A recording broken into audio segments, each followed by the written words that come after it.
Okay, good afternoon, everyone. I am Doug Flegel, the Chair of the Program and Personnel Committee, and I want to call the Program and Personnel Committee meeting to order here on Monday, May 12th at 5:32 p.m.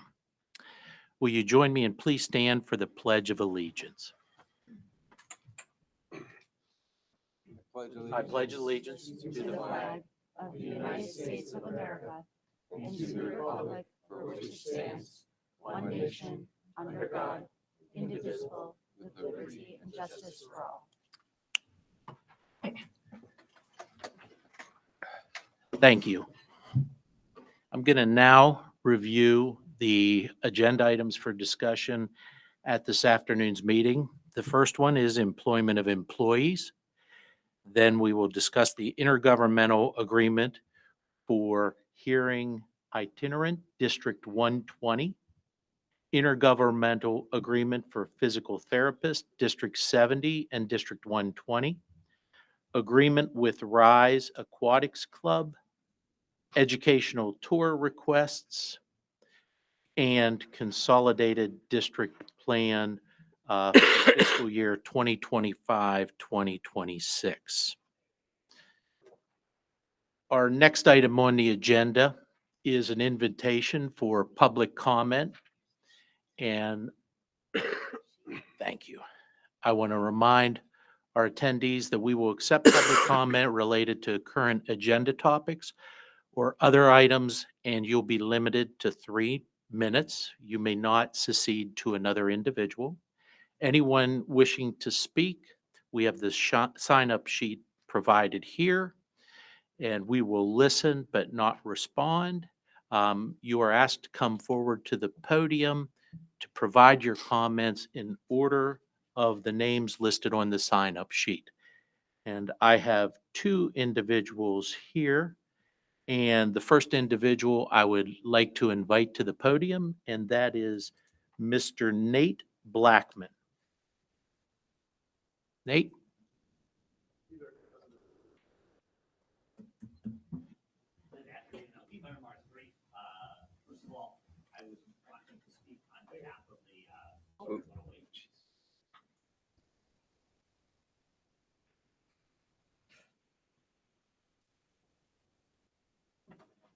We good? All right. Good evening. My name is Nate Blackmer. I have three children. My oldest graduated from Vernon Hills High School last year. I have a sophomore currently at Vernon Hills High School. And I wanted to speak just briefly about the Rise contract that you're going to be reviewing with Rise Aquatic. Will is a swimmer, and I wanted to first start by thanking the board. I think that as you have all kind of come to realize, while Vernon Hills High School is relatively new, 25 years after its construction, that aquatic facility is in need of some updating, and I am grateful for the approvals that you've already made to get some of those updates taken care of. I also know that a pool is among the most expensive facilities that a school district operates, and so appreciate the commitment to that. I also wanted to just put in my 2 cents. Up until a few years ago, Rise Aquatics had access to both Libertyville and Vernon Hills High School. I don't know all of the details for how that changed or why that changed. One of the explanations that I was provided was that as the park district was renovating their pool, they needed a pool for their swim program. And Vernon Hills High School was able to offer that, which was great. I know that the park district has completed that renovation and has their pool back open. Certainly, there are a lot of swimmers that have benefited from both facilities here in Libertyville and in Vernon Hills. My hope is that Rise Aquatics would be able to get back to using Vernon Hills High School's pool, if at all possible. It's a very strong feeder program for the Vernon Hills High School swim team that did exceptionally well this year. We're quite proud of those guys. They ended up finishing 8th in the state and had a good number of all-state swimmers on that team, all of whom, except for one, if I'm not mistaken, came from the Rise program. So I know in the grand scheme of things, it's a fairly small ask, but I just wanted to throw my support behind that, if at all possible. It'd be great to get our guys back in their home pool. The other component to that I wanted to just mention is I know that program, Rise Aquatics, has donated a considerable number of items that a pool needs. They've done a lot for Libertyville High School since they've been here, especially after the construction. I'd love to see Vernon Hills benefiting from some of those same donations. I'm fairly confident that that's the kind of thing that RISE would like to continue to be able to offer. So thank you so much for your time and consideration. I'll step back. Thank you. Thank you, Mr. Blackman. We certainly appreciate your comments this evening. The next individual I'd like to invite to the podium, Mr. Jack Jansen.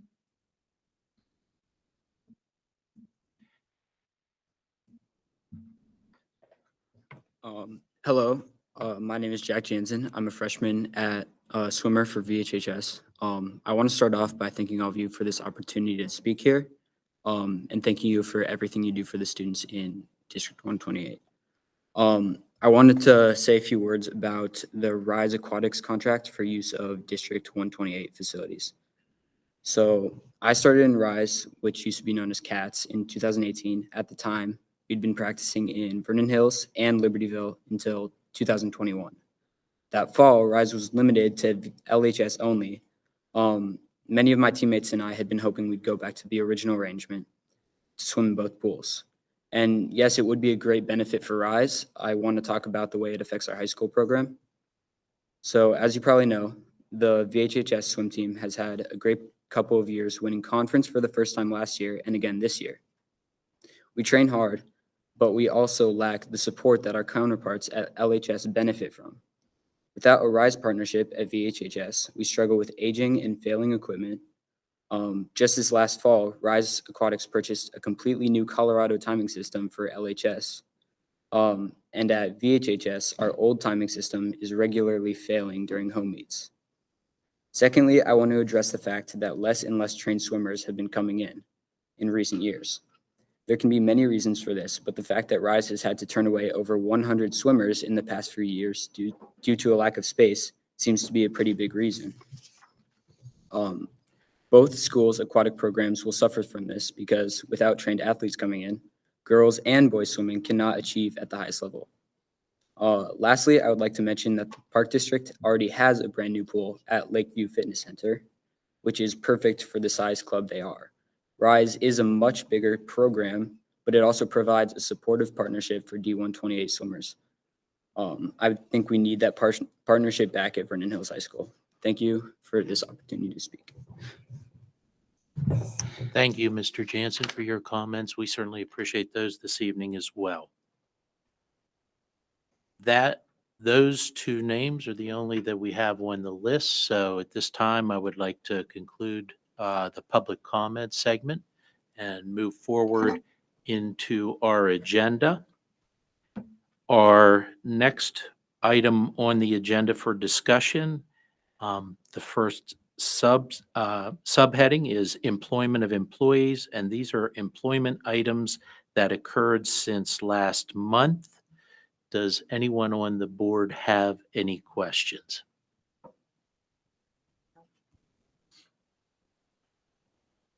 No. No questions?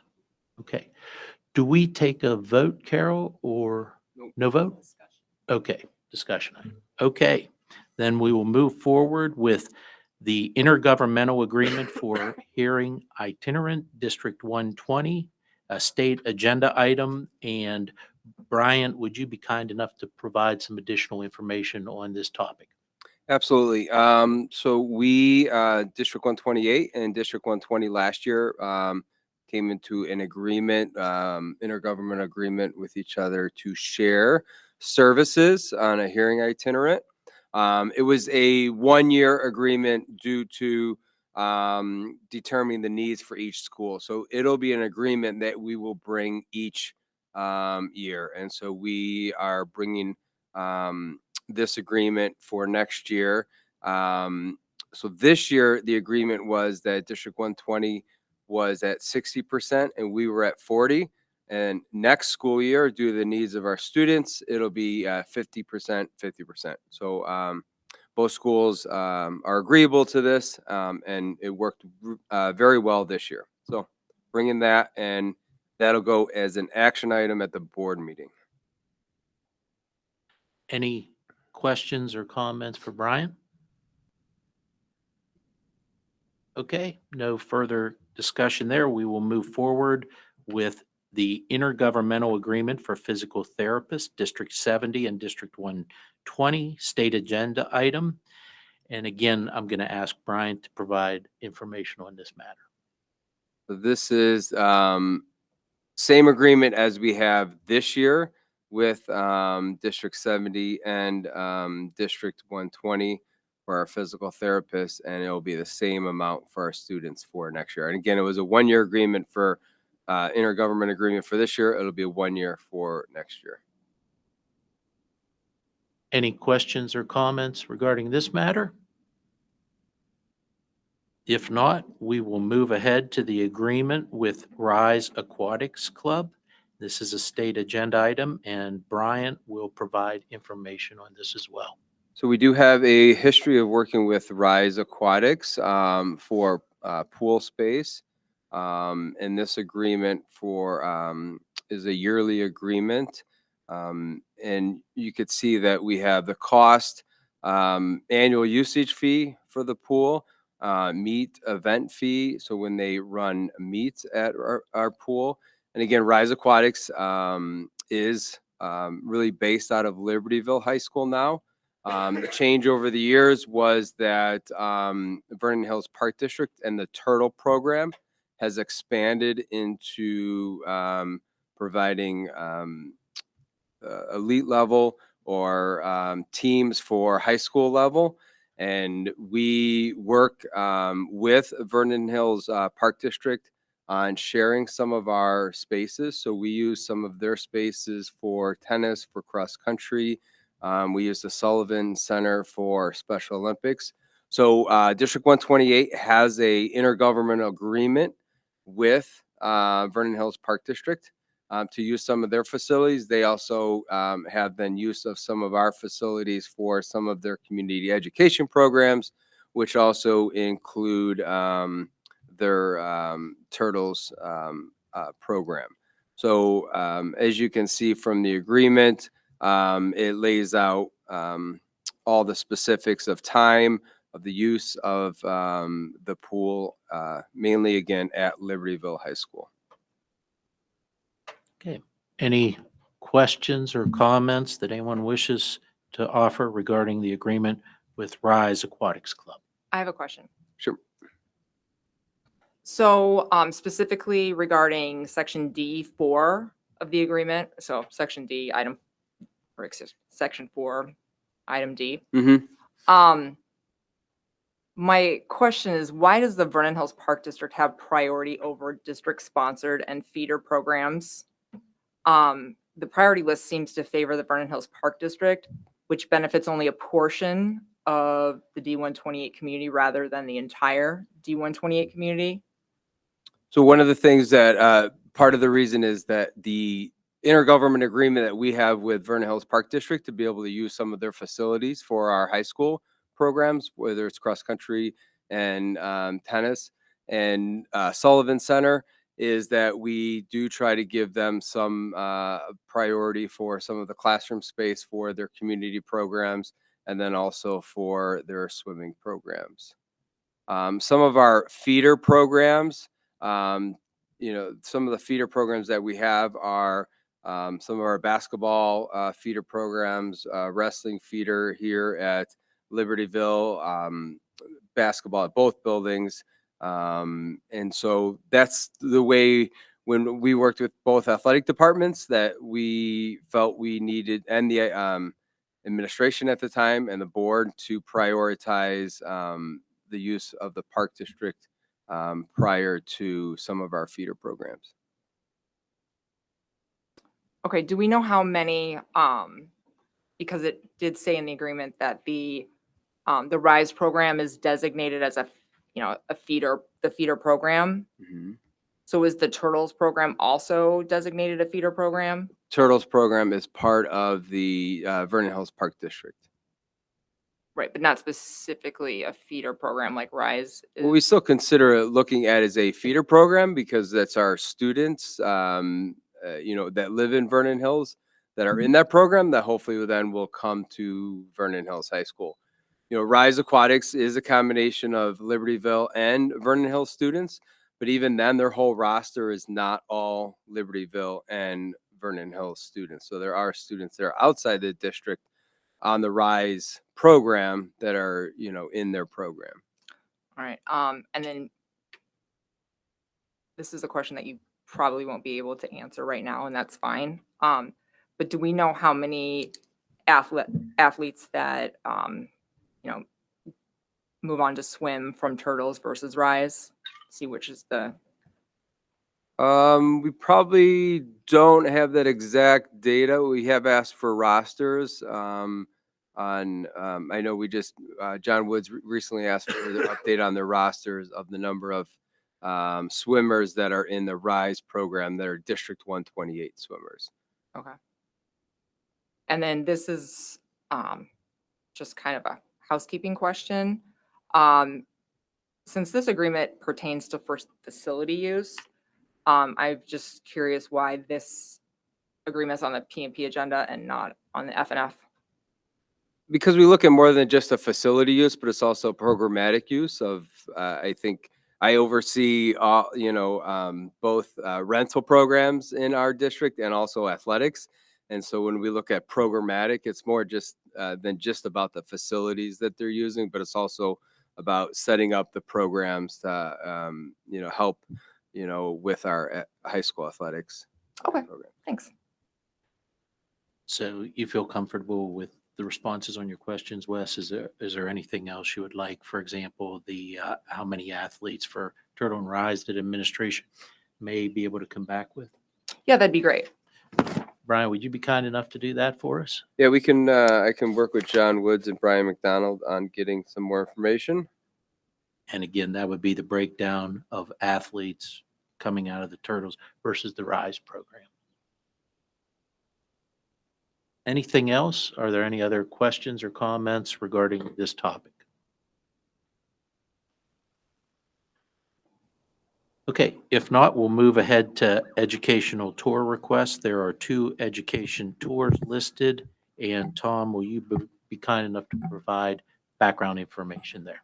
Yes, absolutely. As many of our board members are new, education tours are anything that is over 200 miles or requires an overnight stay. So it wouldn't be like a field trip for us. We would consider it an educational tour. These are both athletic trips. One to the LHS girls basketball team going to a team camp at Purdue University this summer. The other Vernon Hills girls basketball team going to a team camp at the University of Wisconsin. We administratively have reviewed this, all of the necessary forms, insurance, and kind of requirements for the coaches to submit are in order. So we want you as a board to just be aware of these. You have the ability to review and approve ed tours. So we typically talk about them at our committee meetings, and then you would move to vote on those and approve those at board meetings. Thank you. Any questions or comments regarding this topic? Okay, if not, the last agenda item is the 2025-2026 Consolidated District Plan, state agenda item, and Tom is going to be kind enough to offer additional background information on this subject. Yes, there are many exciting things about my job. This is not one of them. This is pretty mundane. This is the Illinois Consolidated District Plan. So what it is actually a good thing. It is in the state of Illinois, school districts, when we get a lot of grants, and those grants specifically are like our title grants, Title I, Title II, Title III, and Title V for us, as well as our IDEA grant, which is a big grant for special education services. And so instead of those grants all being spread out and done kind of piecemeal, what the Consolidated District Plan does is it asks us as a school district to take all of those grants and consolidate what is our plan for using the funds that are available in those different grants to meet our district and student needs. So We are in the process of putting that together. Then what happens is you as a board will review our consolidated district plan and gives you an opportunity to ask questions or to make any recommendations. Ultimately, you would need to approve it so that once it's approved, then we can apply for our Title I, Title II IDEA grants. So one provision of the CDP, the Consolidated District Plan, is that if a district is not making major changes to its approaches, it can submit virtually the same grant the following year. We are not making major changes to our school improvement efforts for next year. We'll have some iterative changes, but we are not taking on new initiatives or using the money to tackle a new kind of program or approach. So I attached last year's CDP for you to review. You will get a copy of the updated 25-26 CDP in the next week. It'll look very similar to last year's. And then at our board meeting in the end of May is when you would vote to approve the CDP for our district. Okay, thank you, Tom. This did appear to be one of the more heavier topics on the agenda. Are there any questions or comments that wish to be shared at this time?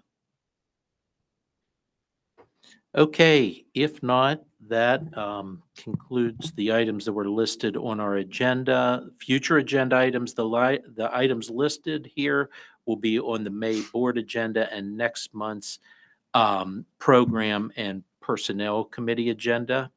Does anyone have any additional items to add? At this time. Okay, if not, I will go ahead and adjourn the meeting at 5:54 p.m. here on Monday, May 12th. And thank you all for your participation. Yes, thank you, Thank you. Doug.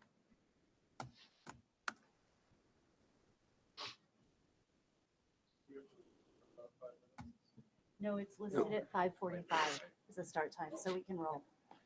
Thank you. Perfect. All right, is everyone ready? We all good? Okay.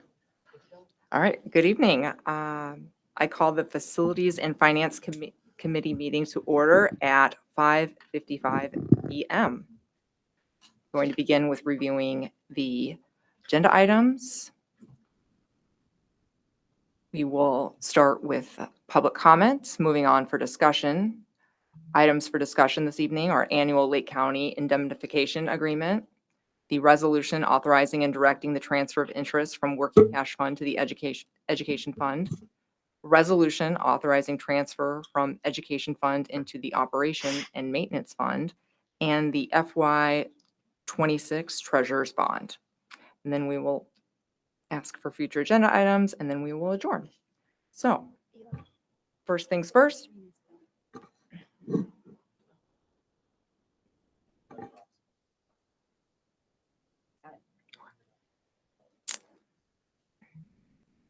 Is there anyone here this evening who would like to give a public comment? Okay, moving on. We will start with our items for discussion, the annual Lake County indemnification agreements. And Mr. Stanley, would you please provide us with information on that? Yeah, all four of these things are regular things that we do basically once a year. So this first one is an agreement with the Lake County, the municipality. And what it basically says is the county will agree to withhold permits from developers in unincorporated areas unless we tell them we're good to go in terms of developer donations. In exchange for holding up those permits, the county says, but if we get sued because of it, you have to defend us, which is a reasonable request. So this is an annual agreement we do. We have never been in this situation before, but I think the idea is, you know, if you ever are in this situation, like there are some big developments happening in our county and other places, and so this would help us be able to negotiate with developers if needed. So it's just an annual thing that we approve every year. All right, our next item, resolution authorizing and directing the transfer of interest from the working cash fund to the education fund. Yep, Yeah. this is, so in school district, I'm not sure how much familiarity y'all have with school finance, but in education there, we have 8 different funds: education, O&M, debt service, transportation, and there's a few others. To move money from one fund to another has a lot of legal rules. It's not like a bank account where you can just transfer money from a bank account. You have to have very specific reasons why you can move money from one fund to another. And in particular, there are some funds that are very, very difficult to get money out. That's debt service and working cash. The only way you can get money out of working cash is you have to abate it or abolish it, and you do a resolution, and then you can transfer money. Debt service, the only way you can get money out of there, if you have a balance, is to issue debts and pay off the debt with that proceeds. So it's a little tricky. So what the law allows is if you have money in that account and you earn interest through the year, as long as you transfer that interest out by the end of the year by a proper board resolution, it no longer, you can do that easily. But if you wait till the end of the year or after the end of the year, it becomes now the permanent balance of that account. And now you're much more restricted in being able to move that money out. So we used to do debt service and working cash every year. We have no debt service balance anymore. And so we don't do that one. If we ever did, we would. But the working cash is still a fund that generates revenue. And so we look at an annual basis to transfer the revenue. So this is to transfer the interest that we've earned so far this year, plus whatever we earn in May and June. Next item, resolution authorizing transfer from education fund into the operations and maintenance fund. This one's not quite an annual thing. This is as needed. But again, to move money, so we're paying for the cafeteria. If you've seen that renovation happening, we're paying that with our own money, our own fund balances. A bulk of that fund balance is in the ed fund. And so in order to pay for it out of the capital projects is its own fund. We have to first transfer it into the operations and maintenance fund, and then it'll get auto transferred at the end of the fiscal year into capital projects. And so there's a law that says you can transfer freely between ed fund, O&M, and transportation for whatever reason you want, as long as you have a hearing. And so we have a hearing scheduled for next Monday that you have to give proper public notice for. That notice was given on this last Friday with the right timeline. And so this is basically us now actually moving the cash to pay for the part of the cafeteria project that we've done so far. And we'll have to do more next year, but this is our first kind of step towards that. So this is transferring $8 million from our ed fund into O&M, and it'll get auto moved over into capital projects as it incurs the expenditures by the fiscal year end. And our last item, the FY26 treasurer's bond. It's my pleasure to serve as your treasurer. By law, you have to have your treasurer bonded. And so the law changed last year. And so the bonding has to be the bond amount has to be 10% of whatever monies you have as of June 30th of your most recent fiscal year. Well, our most recent fiscal year was June 30th of 2024. So we go back and look at those financial statements. And how much money did we have? We had $100,027,000 or $100,270,000. So that means your bond amount needs to be at least $10,027,000. Our bond last year was $10 million, which was fine for that year, but for this coming year, we have to make sure it's at least higher. So I just had it round up to 11 million. So it looks a little funky. There's kind of 2 documents, but really our bonding is going to be for 11 million, which will cover us for the proper bonding. All right, Dan, I just want to thank you for the descriptions that you put under the public comment. Those were helpful. So thank you for explaining everything. And then for the new board members, the essentials of Illinois school finance. Items B, C, and D are all covered in depth in the book. So if you want more information, it was really helpful. Those are great resources. Yeah, also happy to answer any questions you have too. So. All right, future agenda items. The items listed will be on the May board agenda. Do I need to list them out? Okay. No. All right. And next month's facilities and finance agenda. Does anyone have any items to add? All right, then I adjourn the meeting at 6:02 p.m.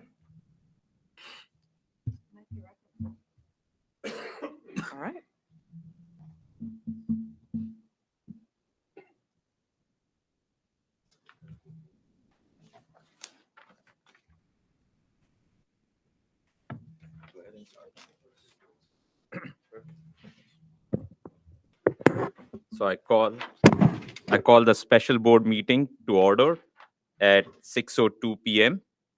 May I have a roll call, please?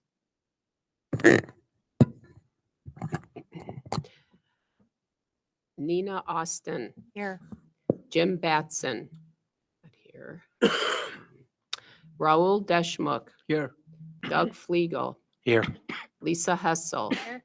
Middleish Cotwall, Here. West Poland. Here. Okay. And we open the invitation for public comment. Seeing none, we'll move on to the next agenda items.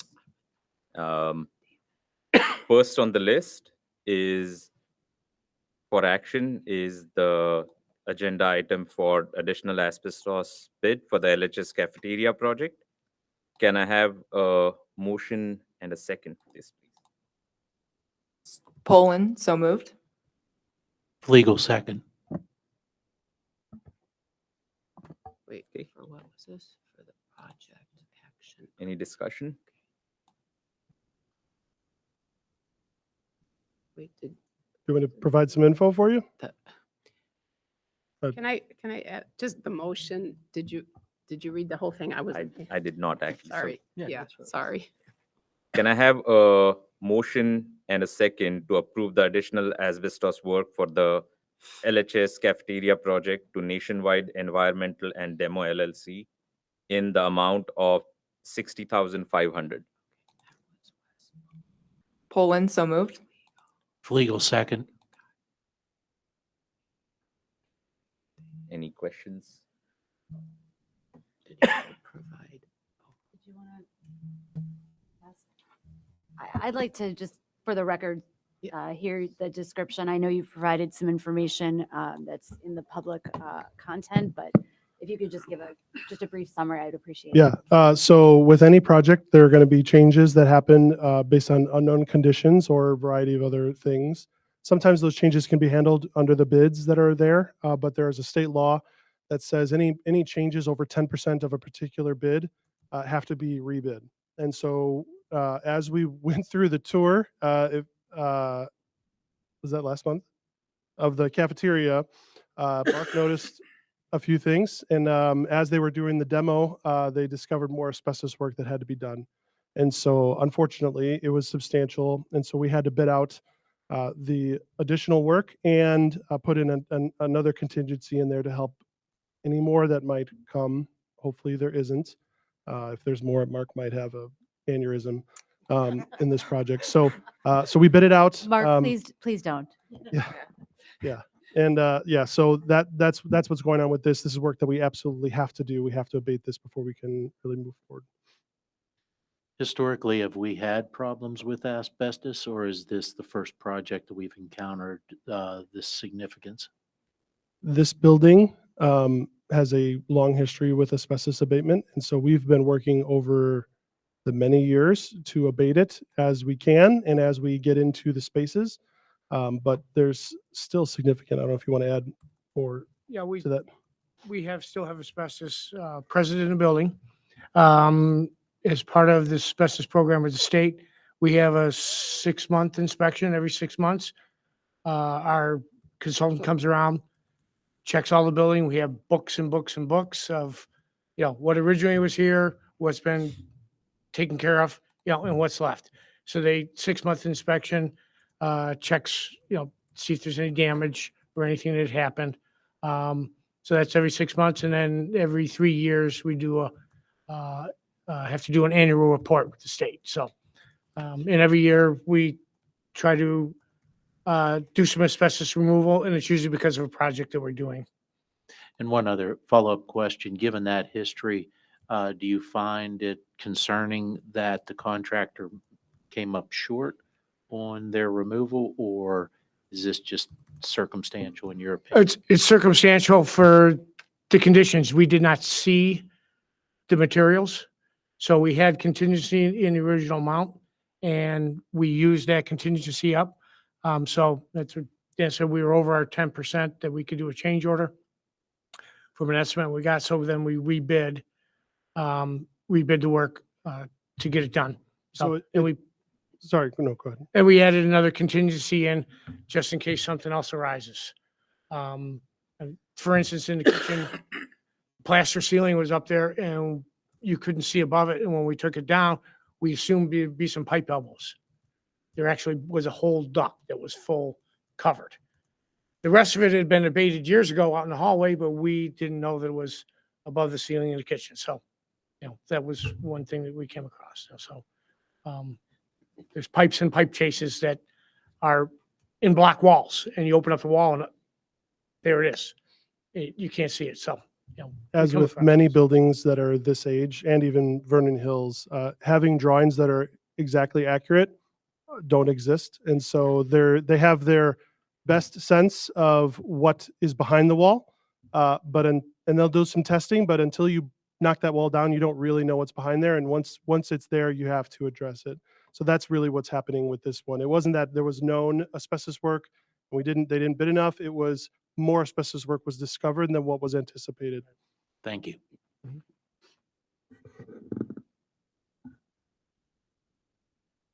Any further questions? I only have a comment. One of the things that you have been doing over the last couple of years that I've really appreciated is including photos when you're bidding out projects and having us take action.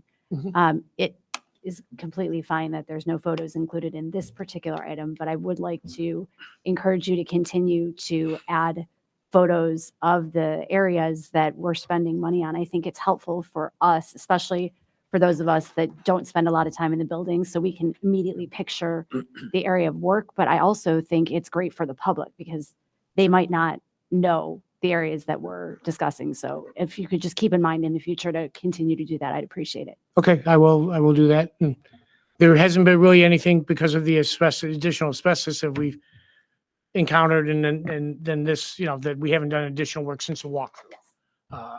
Anything significant, but yes, we'll include pictures and then we have all our summer projects coming up. So we'll include pictures for that.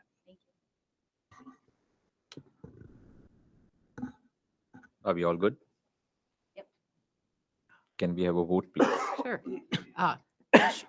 Deshmukh? Oh, sorry, you okay? Yes. Yes. Oh, aye. Aye. Oh, sorry. My bad. Aye. Fliegel, Aye. Essel, Aye. Cotwall, Aye. Poland, Aye. Austin. Aye. Oh, no, you're fine.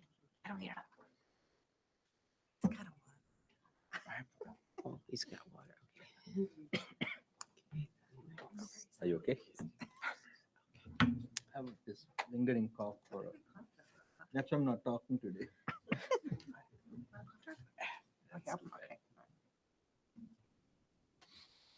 We are going to move to the next agenda item. Can we have a motion and a second to approve the bid recommendations for the helical piers and push piles as presented? Poland, so moved. Hessel, second. Then for the new board Yeah, member, maybe it's so, brief description. Part of the cafeteria project is we're encapsulating the courtyard and putting a ceiling above that. Part of that is you're building a building, so you need a foundation. And so the footings that were originally designed, once they started digging in, again, unforeseen, once you get in there, they got down, the soil was not suitable for what they had. And so they had to re-engineer a different idea for the footings. And their solution is what was in front of us, the helicular piers. Most of the time redesigns don't end up costing less. So this one was more, and there's a lot more that's added in terms of more footings and stuff so that it's very secure. One note on here that is a little tricky, which is why we worded the motion that way, is there were 3 bid packages, O2B, O3B, and 31A. Part of that work is to approve the bid O2B to Gilco, as you can see, for 93,207, 31A to Safeguard for 153,536, but we need to reject the O3B bid. The price came in way too high, and Gilbane and the rest of the team are working on an alternative solution. We don't believe that is a worthy bid to accept.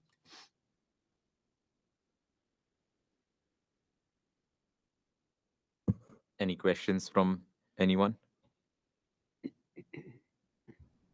Okay, can we have a vote, please? Sure. Fliegel, Aye. Hessel, Aye. Cotwall, Aye. Poland, Aye. Austin, Aye. Deschmok. Aye.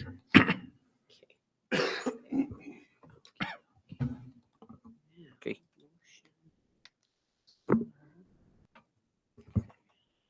So may I have a motion and second to convene in closed session to discuss collective negotiating matters 5 ILCS 120/2C2 and employment of employees 5 ILCS 120/2C1. Hessel, so moved.